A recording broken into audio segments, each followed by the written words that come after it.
Hi friends, அனைவருக்கும் வணக்கம். இன்றைக்கி வந்து எறா தொக்கு செய்ய போகிறோம். எறா சுத்தம் பண்ணி வச்சுக்கிறேன். இஞ்சி போட்டு தேங்காய், வெங்காயம், தக்காளி எல்லாம் அது கட் பண்ணி வச்சுக்கிறேன். வெங்காயம், மிளகு, சோம்பு போடுங்க.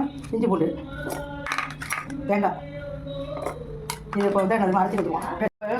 ஸ்டவ்வில் அது கடாய் வச்சாச்சு. எண்ணெய் விட்டுருவோம்.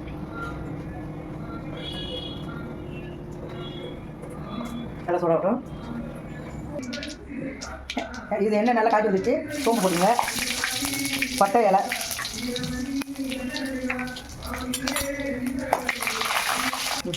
வெங்காயம்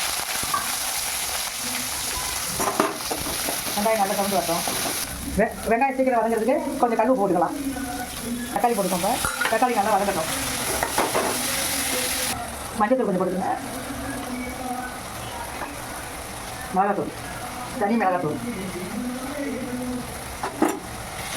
இப்போ தேங்காய், சோம்பு, மிளகாய் அரைச்சி வச்சுருக்கோம்ல, அந்த பேஸ்ட் இதில் போட்டுருவோம். அதை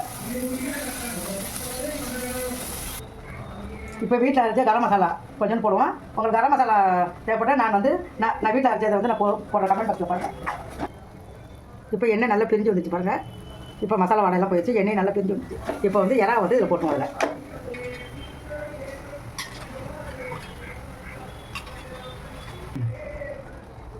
இதோட மிளகுத்தூள் கொஞ்சம் போட்டிருக்கேன்.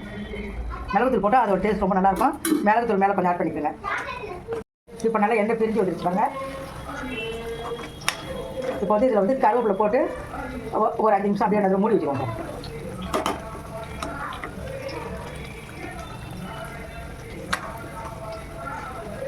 கொத்தமல்லி இப்போ ஸ்டவ் ஆஃப் பண்ணிவிட்டு ஒரு 5 நிமிஷம் மூடி இருக்கும். ஆல்ரெடி மீன் குழம்பு வச்சுட்டேன். நான் மீன் குழம்பு, வறுத்த மீன், எறா தொக்கு. இன்றைக்கி சண்டே ஸ்பெஷல் எங்கள் வீட்டு. லைக் பண்ணுங்கள், ஷேர் பண்ணுங்கள், கமெண்ட் பண்ணுங்கள், மறக்காமல் சப்ஸ்கிரைப் பண்ணுங்கள்.